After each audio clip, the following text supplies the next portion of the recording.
अस्सलाम वालेकुम।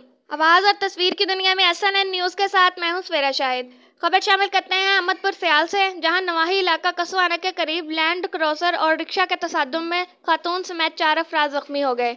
तफसीलात के मुताबिक अहमदपुर सियाल के नवाही इलाका कसवाना के नज़दीक दुराने क्रॉसिंग गधा रेडी और बर्तनों से ओवरलोड रिक्शा को लैंड ओवर क्रॉस कर रही थी कि सामने मोटरसाइकिल आ गई, जिसे बचाते हुए लैंड क्रूज़र दरख्त से जा टकराई।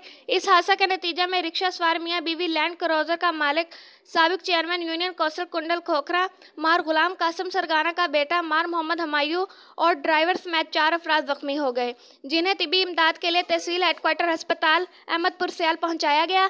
ताहम तशवीशनाक सूरत हाल के पेश नज़र जख्मियों को निश्तर अस्पताल मुल्तान रेफर कर दिया गया।